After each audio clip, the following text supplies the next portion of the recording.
teaches in the corporate world, colleges, universities, and then in a scientific way, we discuss this quantum physics, how the spirituality, different dimensions relate with Krishna consciousness. He also wrote a book. His book is here, Gita Sutras, available for if you want to take a look. We'll take a look after that. Maybe we can sign for that. And then give a short trip right now. He's giving a class today and he's going to. Well, so, without any further delays, we're going to blast to.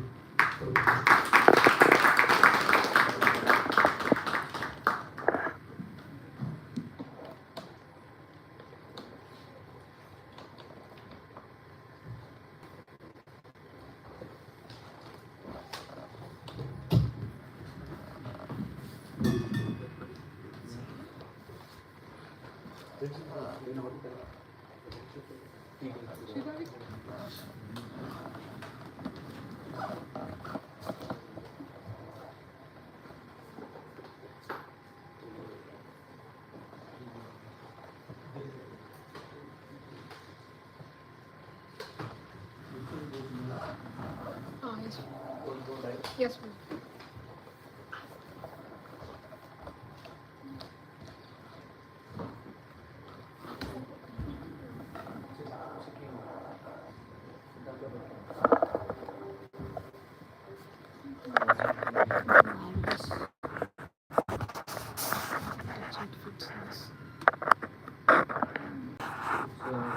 It doesn't fit well. Mine is. Is this USB-C? Yeah.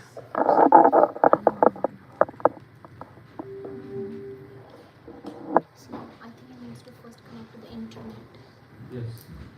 You have the wireless password. The temple wireless password. Temple Wi-Fi password.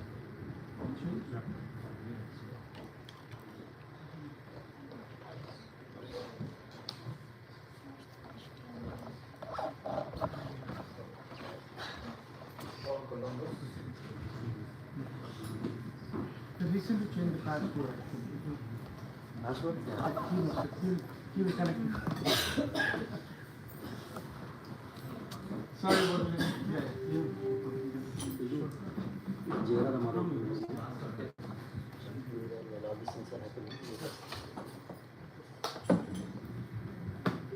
For security reasons, we changed recently password. You're not seeing louder, but. Yeah.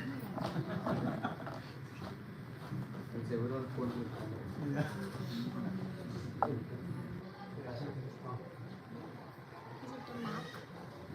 Yeah. Even if we say nobody will remember. It's impossible to do. Is it? Yeah. Can we do Jera?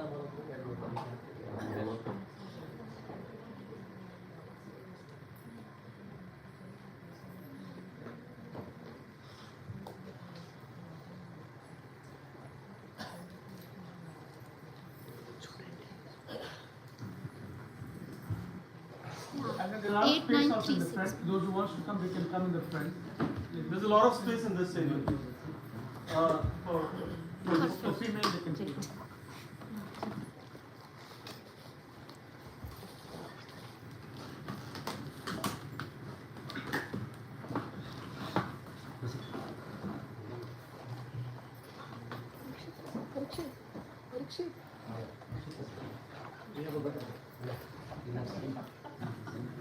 जयो राधा माधव कुंज विहारी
शिवाय प्रभुपाद की जय।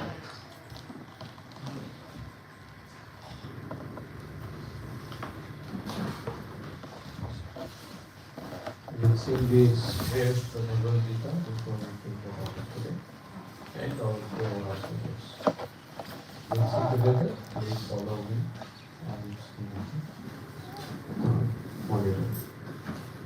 Gita Shastramidam Punyam Yah Patet Prayatah Puman Vishnupadam Avapnoti Bhayashokaadivarjita Gita-dhyayam shivasya pranayama parasya cha naiva santi vipapani purvajanma kritani cha balanirvochanam pumsam jalasnanam dine dine sakrit-gita-mrita snanam samsara balanashanam Gita sugita kartavya किमन्यै शास्त्रविस्तरै या स्वयं पद्मनाभस्य मुखपद्माद्विनिश्चिता भारतामृतसर्वस्वं विष्णोपाद्विनिश्चितं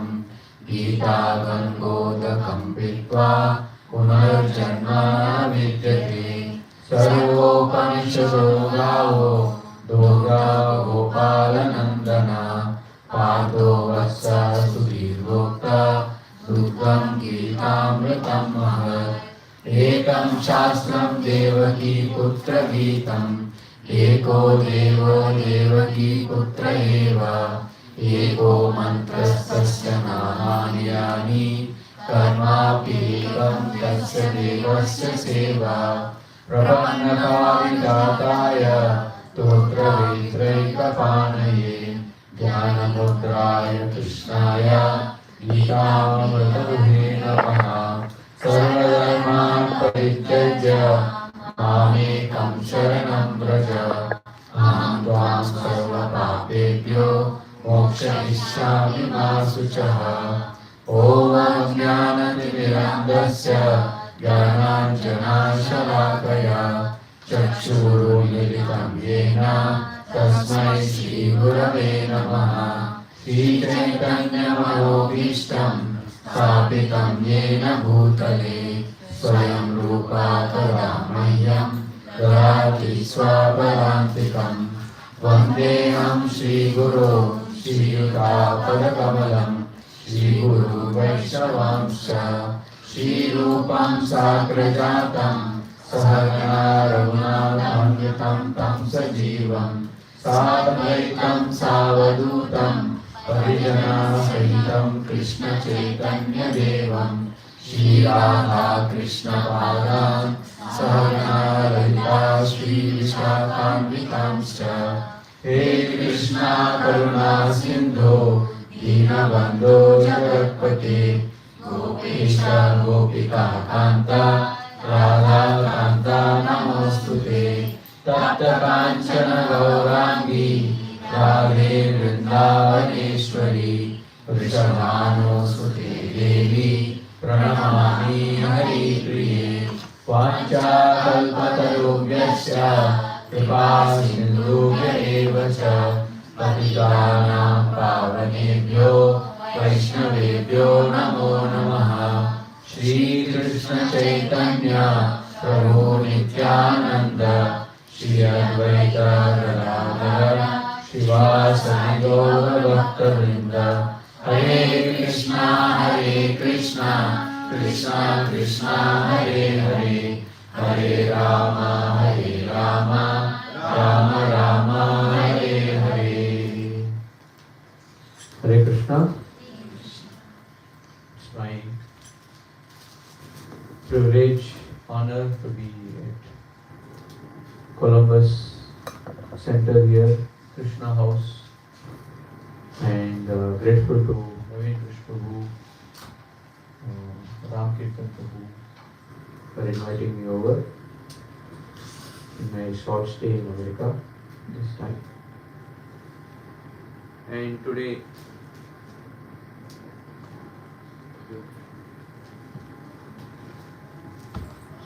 You're not okay. Hare Krishna. Hare Krishna.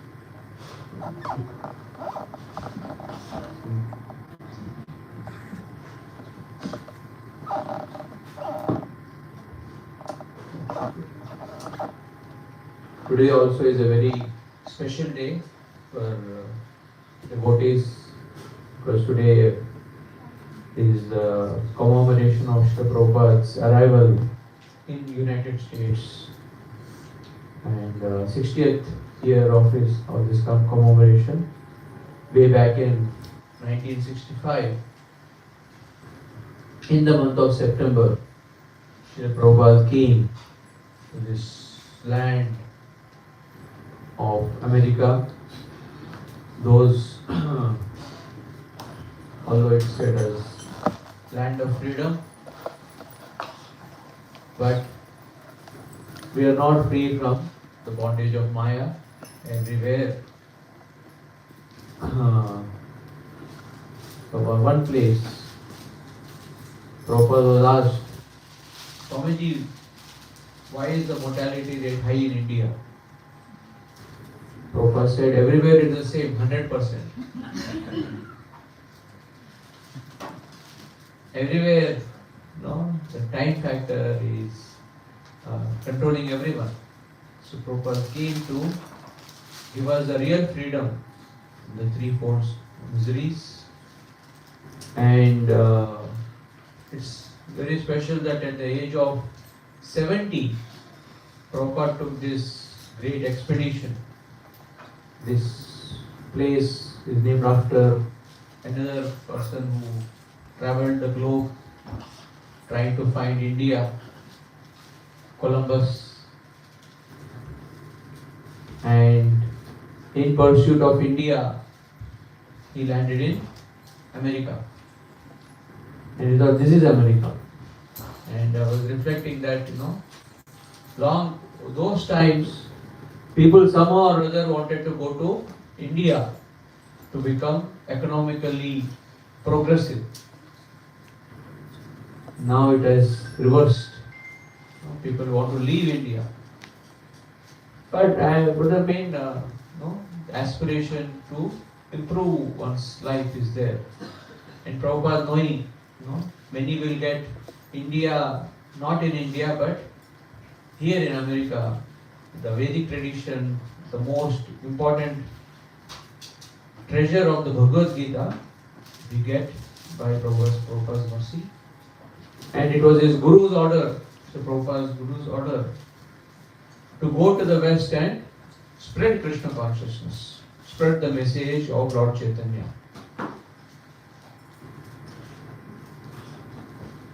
So he wanted some solid, substance before so he prepared for years in Vrindavan, both internally and also bringing out the Bhagavatam. And it was on February 20th, Srila Prabhupada completed, on February 20th, 1965, that Prabhupada, the third volume of the Bhagavatam was completed. And then he started his intense venture that how can I take the Bhagavatam to the Western countries. And Prabhupada especially wanted to come to America, New York. And he was asked once, your Guru Maharaj, Bhaktivinoda Thakur, he sent many disciples to Europe and UK. Why did you not go there? So Prabhupada humbly and funnily said, I thought if I have to fail, let me fail in a new place. If I have to fail, let me fail in a new place. But that being said, the epicenter of the world's influence had shifted from Europe to America by the 1960s, post-World War. And therefore Prabhupada especially wanted to come to the most important city of the world, New York, in terms of economic progress. And from February 20, 1965 till August 13th, he was going back and forth, hardly in Vrindavan, going back and forth. So he could not really spend much time in Vrindavan in 1965. And if you see Prabhupada's journal diary also, you see he's trying for the ticket. And finally, Sumati Morarji gives him the ticket for that there is a cargo ship that is leaving on August 20th. Can you increase volume slightly? थोड़ा सा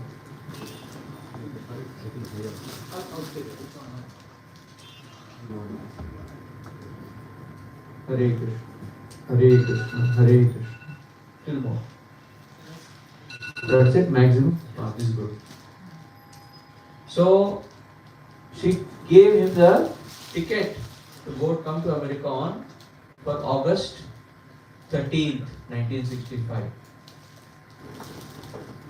And now for years, Prabhupada was in Vrindavan celebrating Janmashtami and all the holy occasions. And Janmashtami 1965 came on August 20th. And Prabhupada didn't mind leaving Janmashtami in Vrindavan so that he could go on this ship. Not thinking, okay, bargain with her, is there any train, ship going after Janmashtami? Because who would want to miss Janmashtami in Vrindavan? Who would want to miss Gaura Purnima in Mayapur?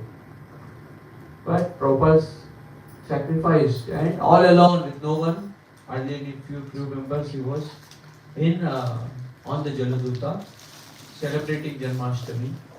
And he took the little feast and served all the members there. And Vrindavan Day, Prabhupada's son, he came to see Prabhupada off.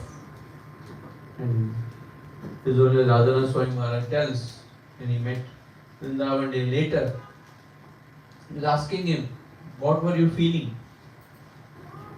What were your feelings? And Vrindavan Day said, I had tears that my father at ripe age of 70.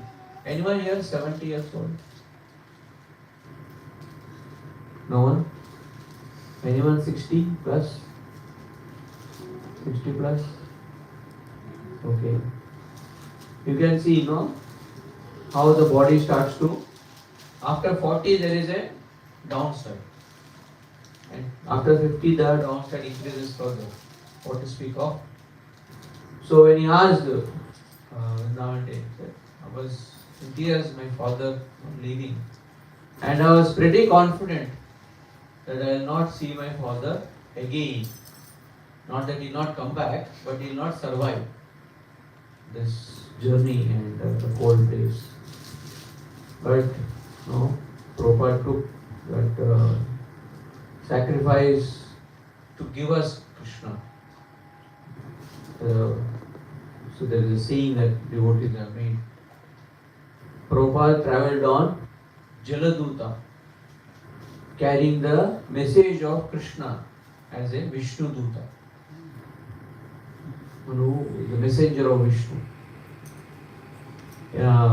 In the spirit of the Avaduta, Lord Nityananda giving to the most fallen to save all of us from the Yamaduta.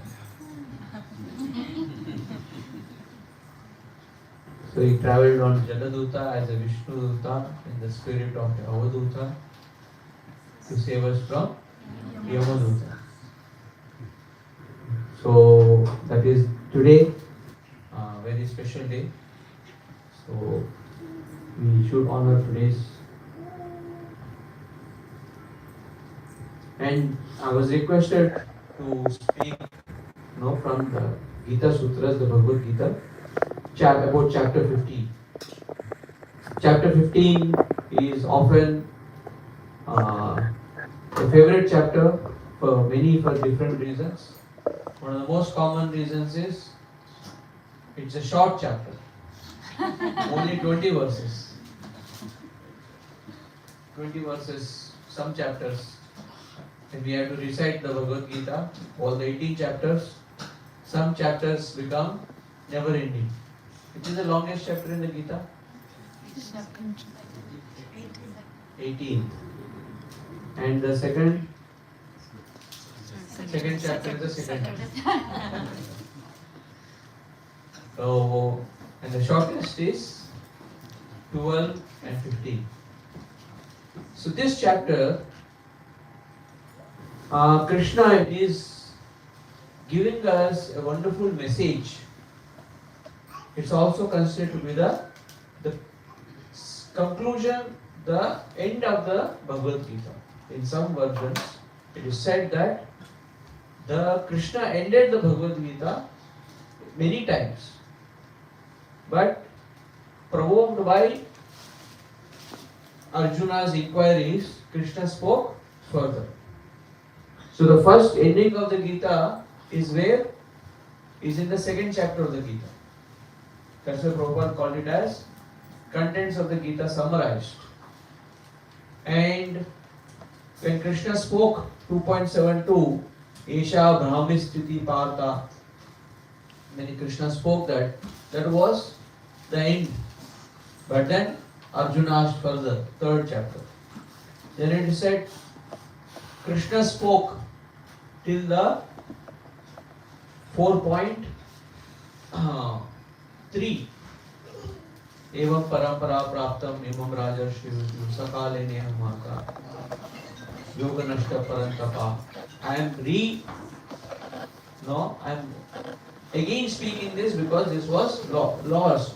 Imam rajarshi vidu. That in the previous I had spoken, and even to the sun god. And from the third chapter, when Krishna starts to speak, from when Krishna starts to speak in the second chapter, from 2.11 till the 4.3, is also considered as 108 verses of the Gita, the main Gita. So in this way, many times Krishna ended, again it is said, Krishna also ended here, 15th chapter, and then 16 and 17 are considered to be appendices, extra, how in form of habits and in form of qualities. 17th chapter is about habits that we need to cultivate, 7 habits that we need to reform, ensure that they are in the Sattva Guna. 7. And in the 16th chapter, Krishna is speaking about the qualities, the attitude, the qualities, the Daiva Guna. And once he speaks the appendix, then 18th chapter is like even including these, he is speaking. But 15th chapter is also considered to be the conclusion, because at the end of the 15th chapter, Krishna says, Idam uktva mayanaga kritak krityas, that one who knows this has achieved the perfection of his life. That one who has known and has reached this point, he is the one who has achieved success in his life. Each one has his own, many definitions of success. But we need to go by the definition of success that Krishna is giving. And usually in this world, people think that, no, if I achieve this particular position in my life, then I am happy. But Krishna says that the success in life is when we achieve the spiritual platform. Brahmano hi pratishtaham. And why we need to achieve the spiritual platform? Because it is without any mrityu. The cycle of birth and death is no more there. Amrita, no mrityu, and avyaya. In this world, you need to keep updating your knowledge to stay relevant. But once you achieve this position, it is ever ending. It never ends. And the process that of bhakti is also eternal. Shashvatasya dharmasya. And the satisfaction that you get, because in this world, what you do sometimes may be the same.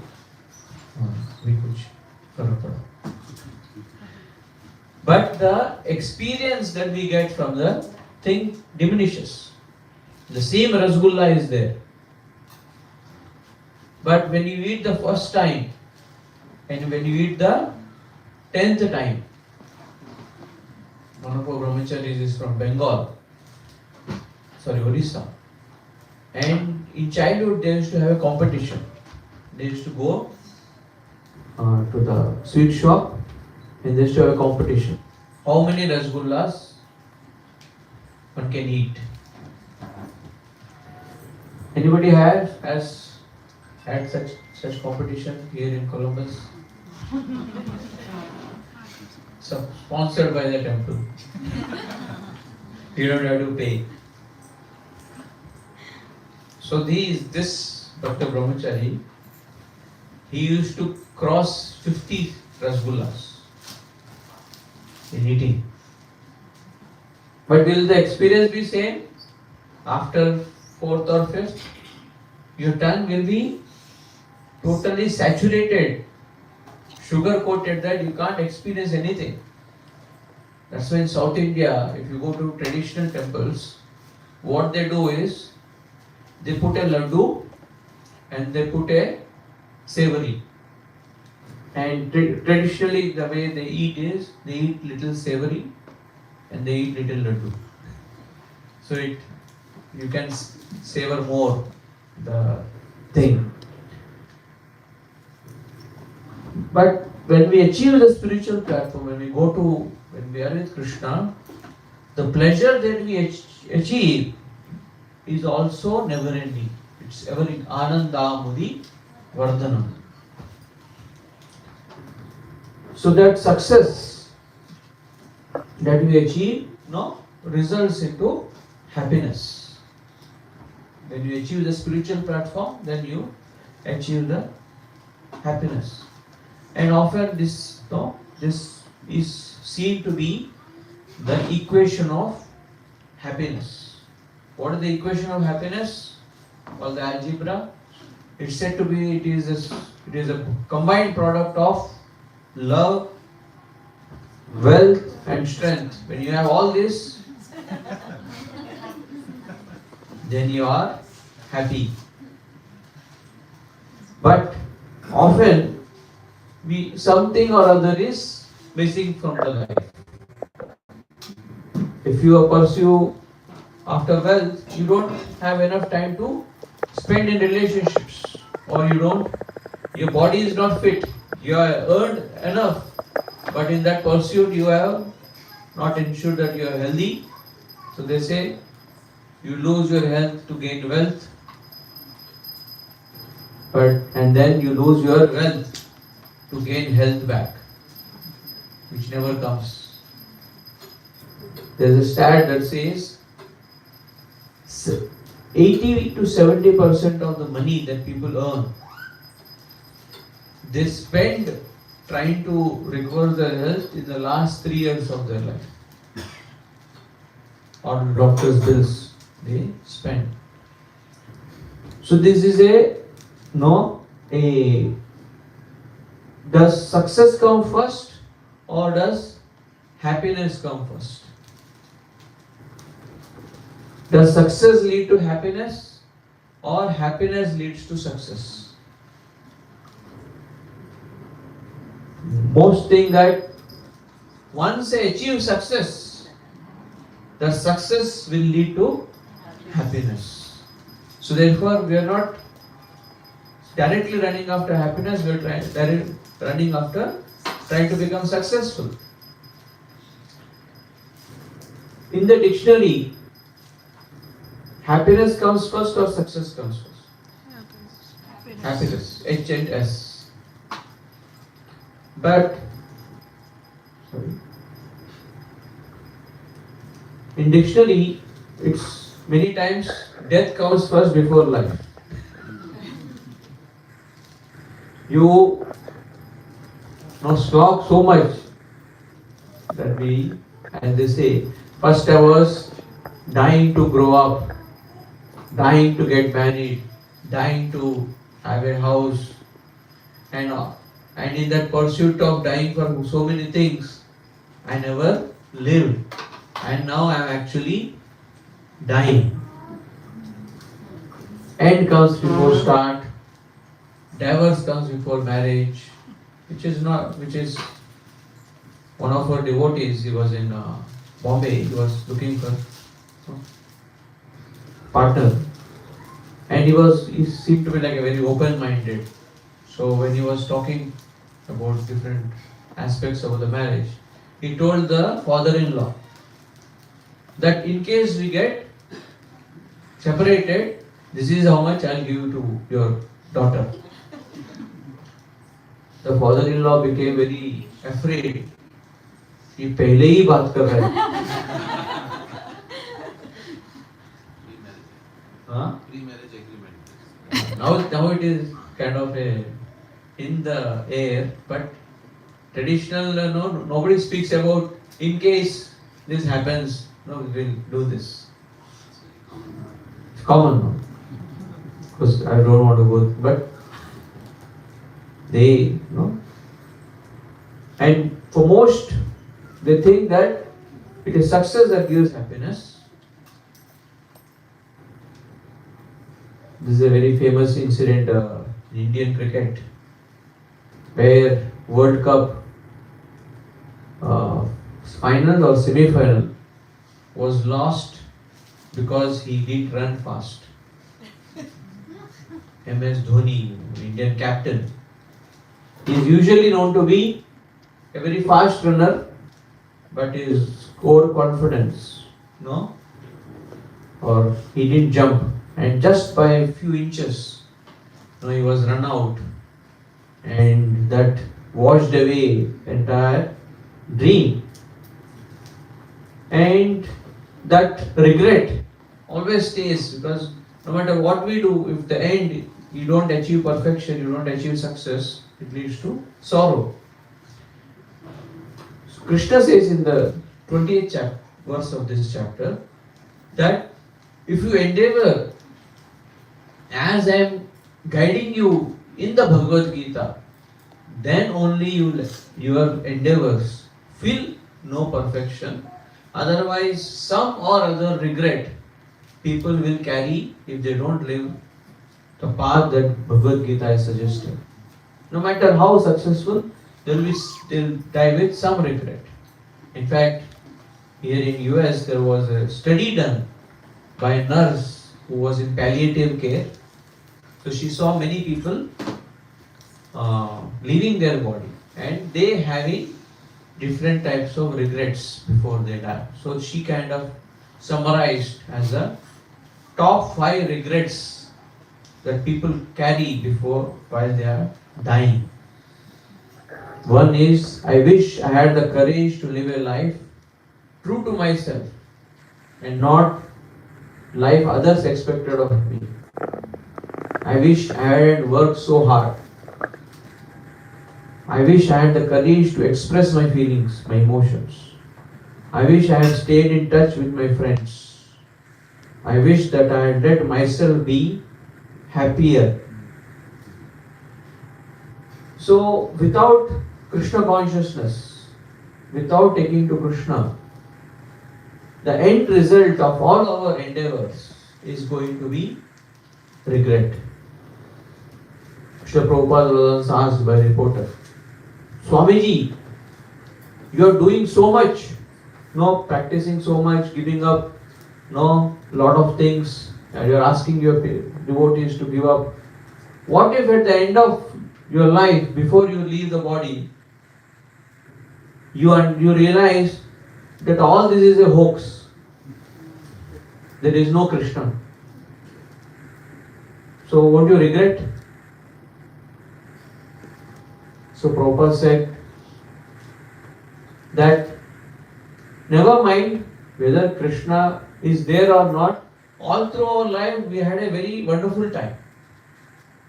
We had wonderful dancing. Who dances early in the morning? Once a sadhu had come to our Ujjain temple and he stayed for a few days. When he stayed for a few days, at the end, he was asking, devotees were asking, what is your experience of staying with us? So he said, I'll say it in Hindi, then I'll translate it in English.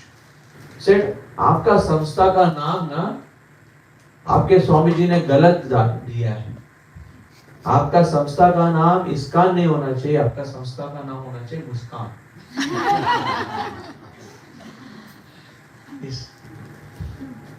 He said, your society's name is wrongly named as ISKCON, should be named as Muskan, because in Hindi Muskan means smile. I am seeing that from morning till evening, so much services, so much kirtan, and everybody is having a gleeful face. और गौरांगपू says कि जब दिल में बोझा रहता है, when heart is heavy, then this curvature is down. Sometimes you have a stick, and if there is load, so it goes down. So thus there is no smile. But when we know Krishna is our caretaker, then we become free. Then we become ecstatic. We go, the smile goes up. And it's also said, the best preacher is a happy devotee. If the devotees are looking happy, then you don't have to preach much. But कोई book distribution कर रहा है या somebody is trying to preach, he himself is looking very morose. Come here. I should read about the Bhagavad Gita. इसलिए मुझे नहीं चाहिए.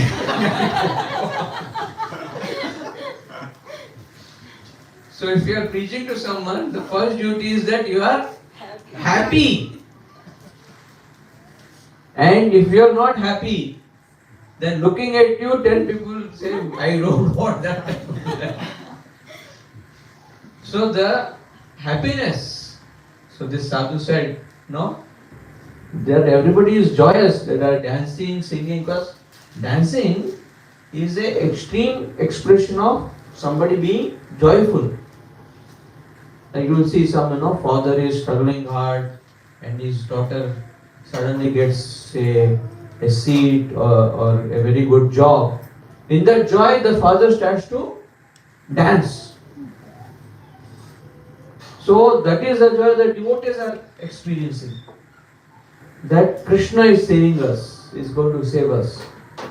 And he is our well-wisher. So in that spirit, devotees are happily dancing.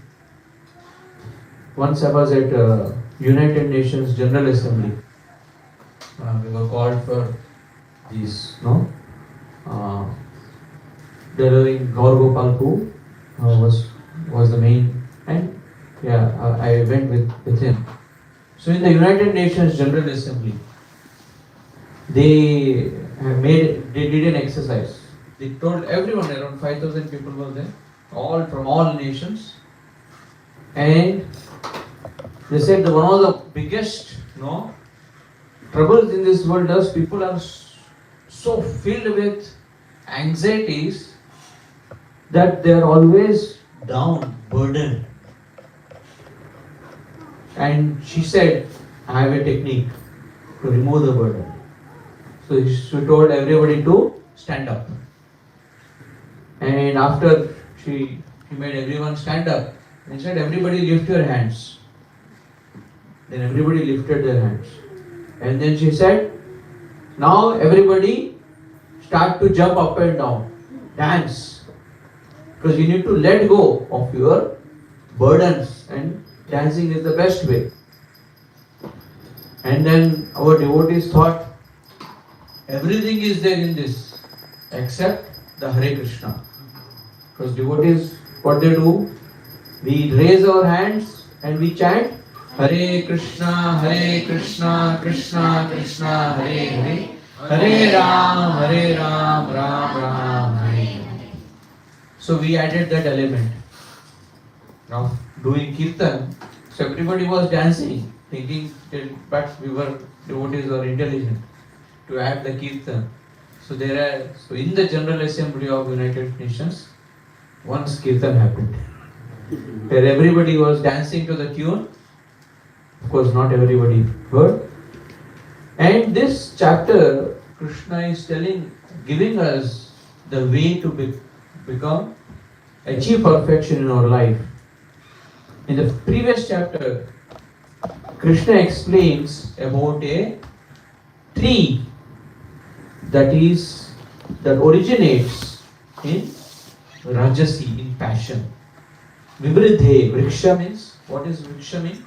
That which grows.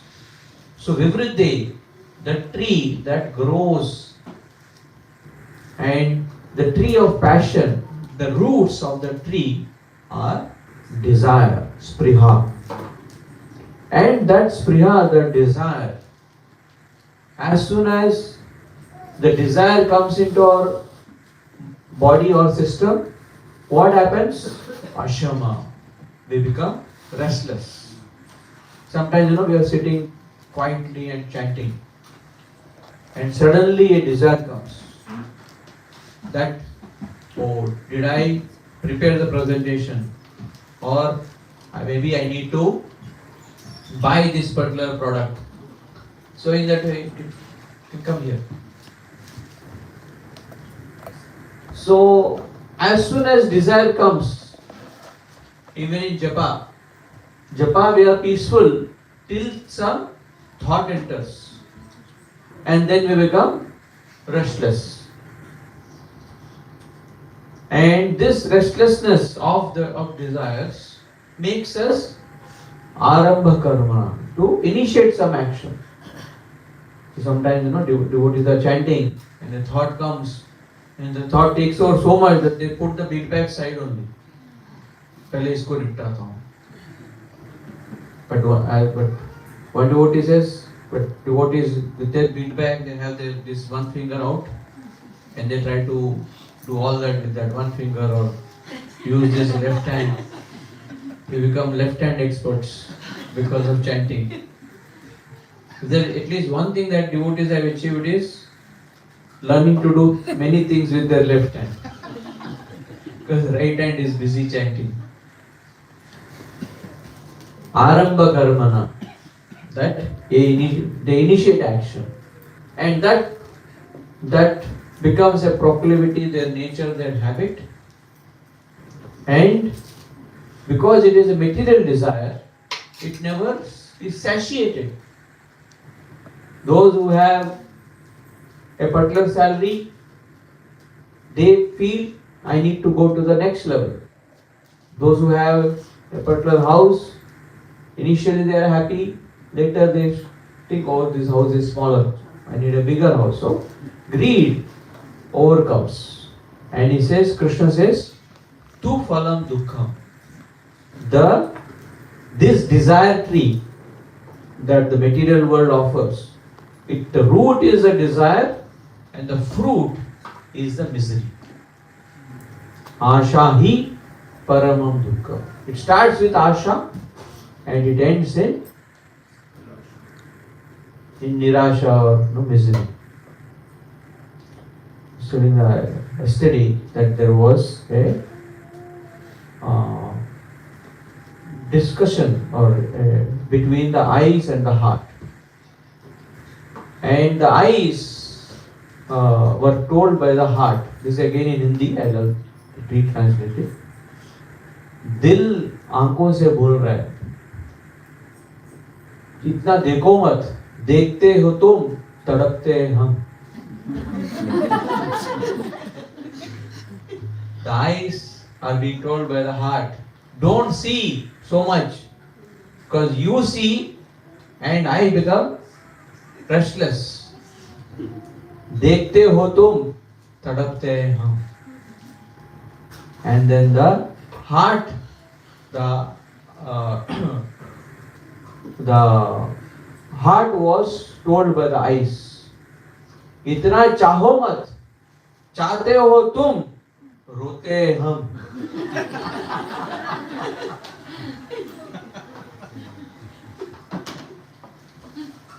Don't want so much, don't have so much greed and this obsession, because you obsess and I cry tears. So any obsession in this world ultimately leads to dukkha, to misery. But in this chapter, Krishna is speaking of another desired tree which will take us upwards, not downwards. So there is this desired tree, material desired tree, that eventually takes us down, but we cannot give up desires. We have to transform our desires. Therefore, chapter 15 is called as a desired tree in both ways. Krishna fulfills both desires. This is what Radhanath Maharaj says, that when you come to the temple, you can come for whatever desire, and that desire will be fulfilled. If you come to the temple for, say, prasad, your desire for prasad is fulfilled. But then, whatever you desire, that only you will get. What you will get? You will get prasad. You will not get anything more. If you desire for knowledge, you get knowledge. If you desire for seeking Krishna, serving Krishna, you get service. So Krishna, Radha Natvar, Vrindavan Natvar, they are giving everyone ye ta ma prapadyante tam sataiva bhajamiham. What do you come for to Krishna for?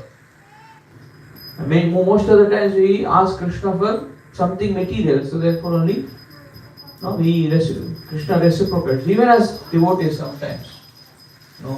This often happens in Govardhan Puja. So many varieties of prasad are there. And as we are doing the parikrama, everyone is making a checklist.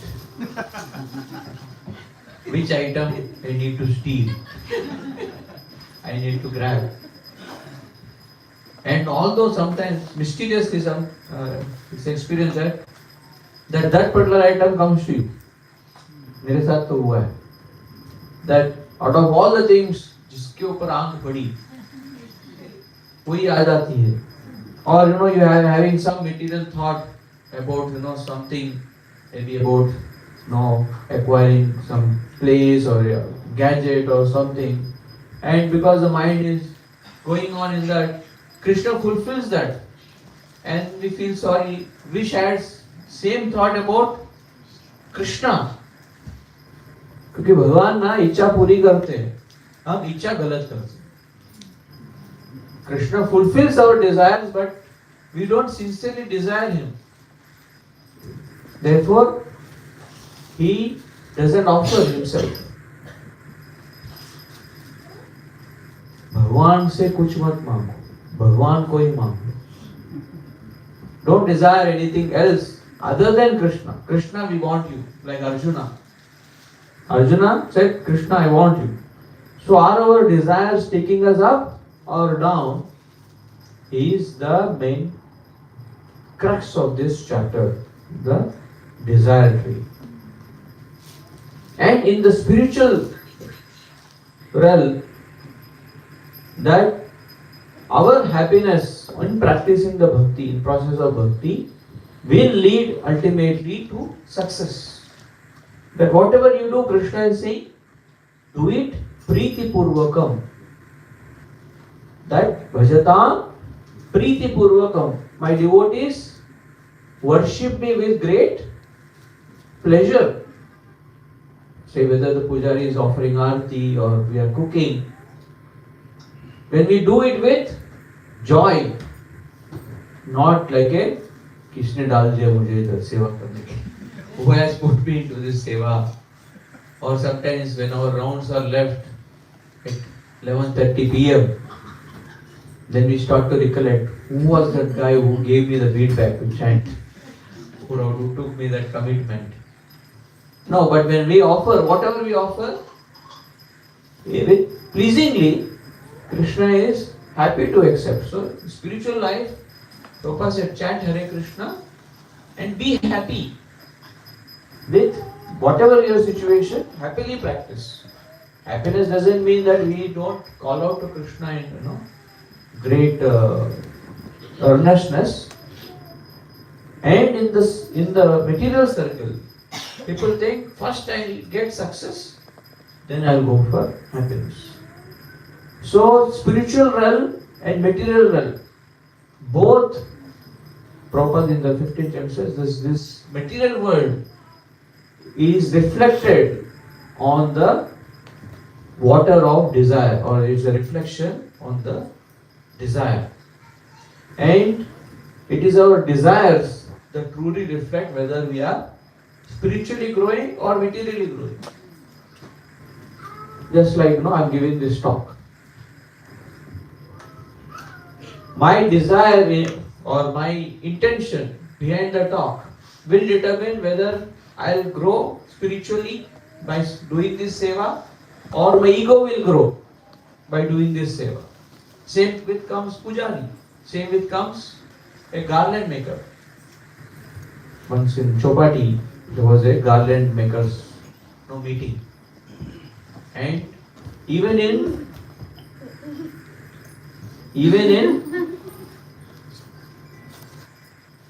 making of garlands, there can be a Kurukshetra. I will make Radharani. Why should only she make the Radharani's garland? So there was some kind of फूलों के बीच में कांटे आ रहे थे. All these material desires, material aspects. So there was a meeting, and that meeting was taken up by Maharaj, and Maharaj was explaining in that if we make a garland with a simple, humble, this is a privilege that I have got.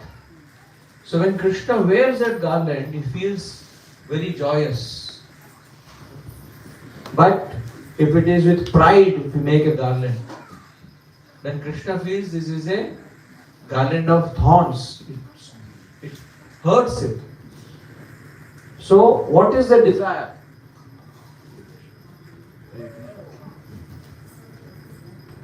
Hare Krishna. Hare Krishna.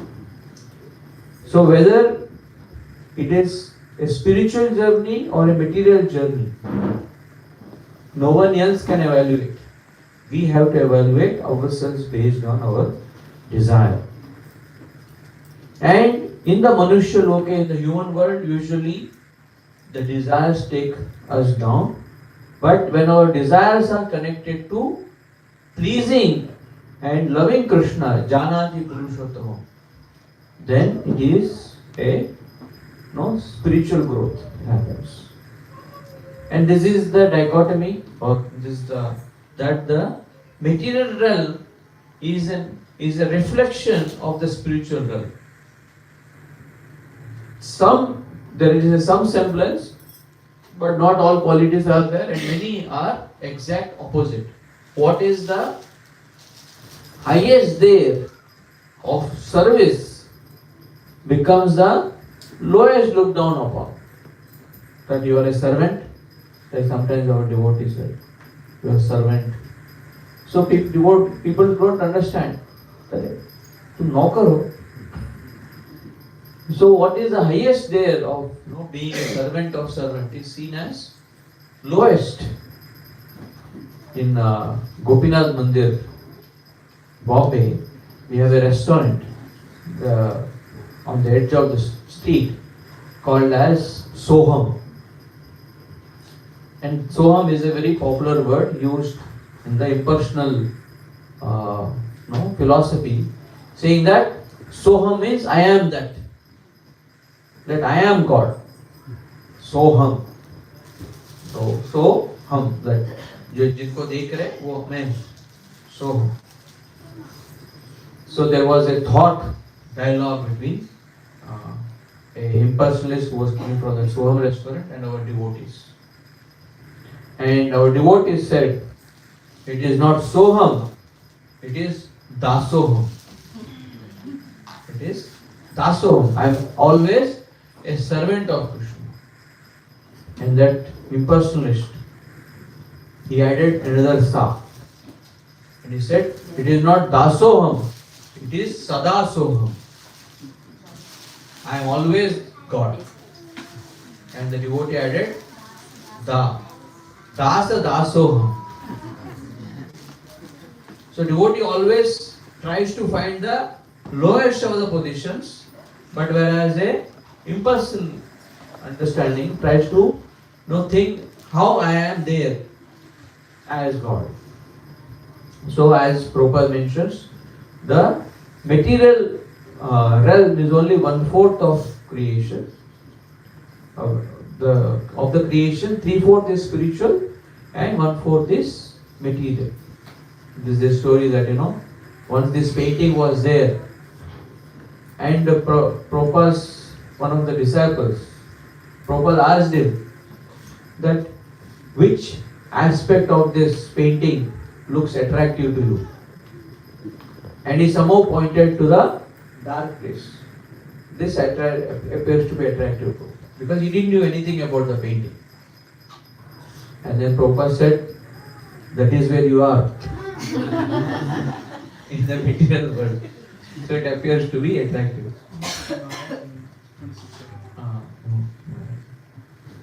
Thank you. So you can see that in the material realm, what is easy? It is very easy to be negative and very tough to be positive. Anything happens usual, it is very easy to ignore in the material world. People just ignore us, like even after doing so much. And it is very difficult to thank really from the heart. In this material realm, it is easy to hate but tough to love. And you see these things become the exact opposite in the real realm. In the spiritual realm, it's easy to be positive and difficult to be negative. It's very easily Krishna and his devotees are thanking, and very rare to ignore someone. In spiritual circles, it is easy to love and tough to hate. So if we are able to make this switch, what is easy becomes of the spiritual nature, then we know we are actually in the substance, not in the shadow. Even there is a saying by Max Planck: for religion, God is at the beginning. That we accept God as a very concrete principle and then we practice our life. For science, God is at the end. After all research, then when it is beyond you, like typical doctors, in Hindi movie that abhi bas upar wale ke haath mein. After they try everything, then everything is left to God. So both accept, but what is the first principle that we accept? This is the dichotomy. There is this atheist version and Christian. If you read from the top, it is the atheistic version. If you read from the bottom, it is the theistic version. We'll read it. So atheist is saying, I live my life according to these beliefs. God does not exist. It is just foolish to think that there is a God with a cosmic plan, that an all-powerful God brings redemption, healing to the pain and suffering in the world. It is a comforting thought. However, it is only wishful thinking. People can do as they please without eternal consequences. The idea that I am deserving of hell because of sin is a lie, meant to make me a slave to those in power. The more you have, the happier you will be. The success leads to happiness. That is the atheistic understanding. Our existence has no grand meaning or purpose. In a world with no God, there is freedom to be who I want to be. But with God, everything is fine. It is ridiculous to think I am lost and in need of saving. Now comes the reverse. I am lost and in need of saving. It is ridiculous to think that everything is fine But with God, there is freedom to be who I want to be. In a world with no God, our existence has no grand meaning or purpose. The more you have, the happier you will be, is a lie meant to make me a slave to those in power. Because of sin, I am deserving hell. The idea that people can do as they please without eternal consequences is only wishful thinking. It is a comforting thought, however, that an all-powerful God brings redemption and healing to the pain and suffering in the world. That there is a God with a cosmic plan, it is just foolish to think God does not exist. I will live my life according to these beliefs. Same, but do you read from the top or the bottom? Do you just make things light, little lighter? Same happens, same conversation I will read before marriage and after marriage. Before marriage. Girl says, I can't wait anymore. Boy says, will you ever leave me? Not never even for a second. Did you love me? Yes, at every moment. Will you ever hurt me? No, never after marriage. Will you trust me always? Yes. Boy, Jasmine, calling out her name. No, after marriage, read it backwards. Boy says, Jasmine. Wife says, yes. Will you trust me always? No, never after marriage. Will you ever hurt me? Yes, at every moment. Did you love me? Never even for a second. Will you ever leave me? I can't wait anymore. I want to leave. So it's a puzzle that nimittani cha pashyami. The approach reverses with the way the atheist sees the world and the way a devotee sees. For an atheist or those who don't, the world is more important. But for the devotee, Krishna is the first priority. There is this beautiful story that is told that once, a puzzle of the whole earth globe was asked to be made by a teacher. And one particular student, he came very quickly, he solved the puzzle and he brought to the teacher. He said, how did you make it so fast? Said, teacher, I flipped the world map and I saw there was a photograph of a man. And I just fixed the man and the world was fixed. So when you focus on trying to fix your worldly problems, it will always be a challenge. If you cater to one thing, the other thing will slip. But when we connect to Krishna, then Krishna fits the whole puzzle. A beautiful story is told. You have time?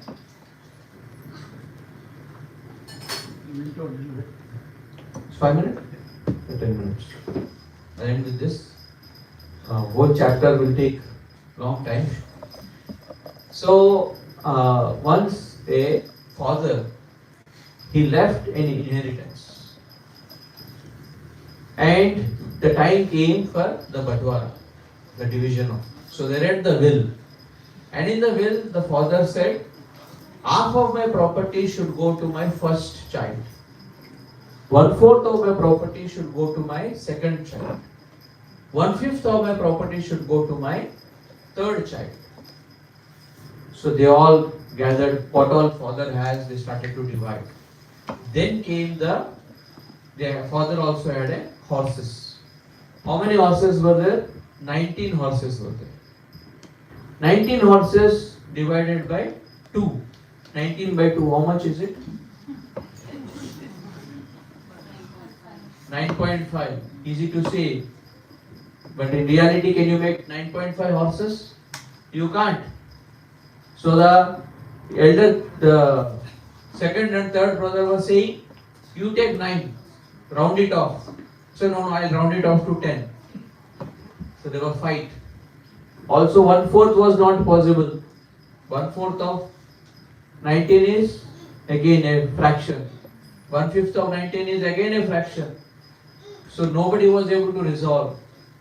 So then a sadhu was going by. So they said sadhu. तो साधु के पास कब जाते हैं? When problem is beyond you. Once Gauranga Prabhu was traveling from Bombay to America, and you know on international flights there is free wine served, and Indians go into the mood of paisa vasool. और in Bombay we say जहाँ पे भी कुछ फुकट वहाँ पे हम प्रकट. Anything free, Indians will pounce. So he started to drink and drink and drink. After a while, he became totally uncontrollable, and he was making a mess on the flight. At that time, the air hostess, she came running to Gaurang Prabhu. Hey, you are a spiritual person. Can you, control him with your, you have learnt in this. So Gaurang Prabhu asked, before giving him wine, did you ask me? Before getting into the problem, people don't consult sadhus. They go and do it. And once they are in problem, Guru Maharaj, please solve my problem. So they approach the sadhu, please solve our problem. The sadhu said, this is a difficult problem, I have seen all. So what I will do is, I will also donate the horse that I ride in. You only take. And once the sadhu donates his horse, it becomes 20. 20 divided by 2 is 10. The first son is happy, he takes the 10. 20 divided by 4 is 5. The second son takes, and he is happy. 20 divided by 5 is 4. The third son takes 4 horses. He is happy. The one horse which the sadhu had, that was lying. And then he thought, abhi iske upar jhagda hoga. So then he said, I have solved your problem, so please give me one donation. Give me the horse back. And then they gave him this horse. So apparently the sadhu didn't do anything. Goda diya, goda liya. उसमें पूरा निकल गया. That's the way Krishna comes into our life. Does he eat the food? He eats the food, but he gives back the food. And in that, the whole karma is evaporated. The whole anxiety of bondage is removed. That you smell flower, you offer to Krishna and smell flower. There is a mark of difference in its effect. So therefore, devotees always choose Krishna first and not absorbed in this world. Usual tendency is, let me fix my life, then I will come to Krishna to chant. Then I will have time. People think spirituality is a luxury. When life is all very nice, comfortable, then what you will do with extra time? Let's do some spiritual entertainment. No sir, spirituality is an emergency. When we take to Krishna, then everything else will set right. And if you don't take Krishna and think, I will only solve my problems, I will fix my world, then we are there for a disaster. So this chapter begins with the world and ends with Krishna, but the world need is Ashwatha Moola, Suviruda Moola. So it starts with description of the world and comes to the conclusion of that Janati Purushottama. But one of our acharyas beautifully says, because this chapter is about reversing, actually Krishna spoke this chapter in a reverse. What should be the first verse is the 20th verse. Because for devotees, world is not important. Krishna is important. So he explains this whole chapter from the last verse to the first verse. That knowing Krishna should be our first priority. Don't make our world as the first priority. And making that. And once we do that, then we know that how Krishna is beautifully maintaining everyone, and ultimately we I will just come to the conclusion.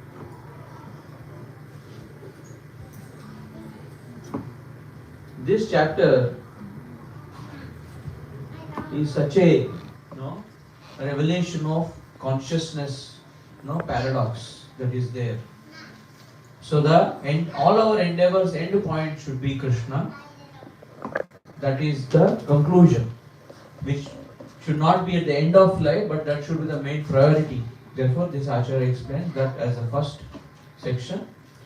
And why Krishna? Because he is even materially or spiritually, in the material realm or the spiritual realm, Kshara or Akshara, he is beyond all of them, superlative of all souls.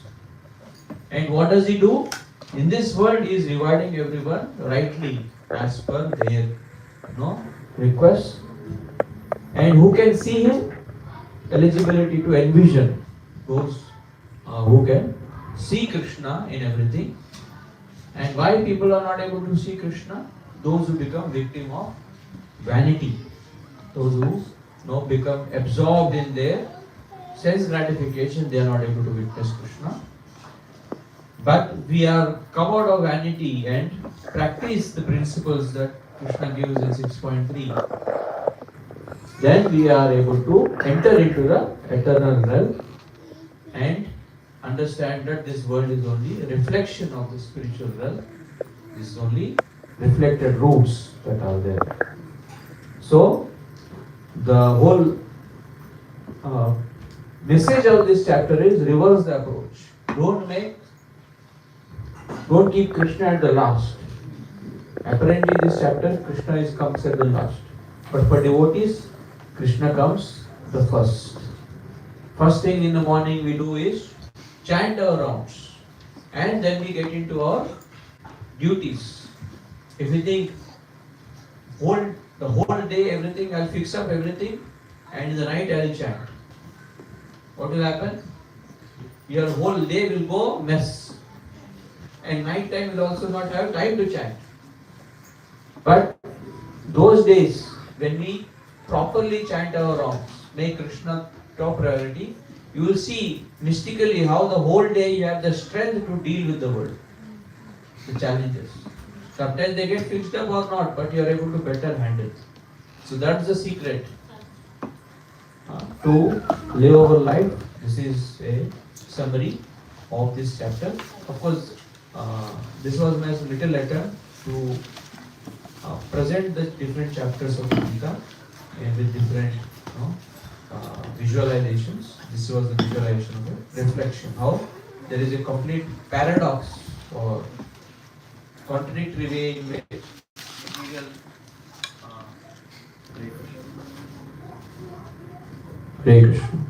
in which materialism and spiritualism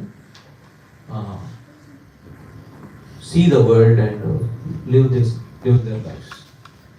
Thank you very much for your kind attention, and hope you carry some points to apply in your life. It's my great pleasure to be here. Hare Krishna.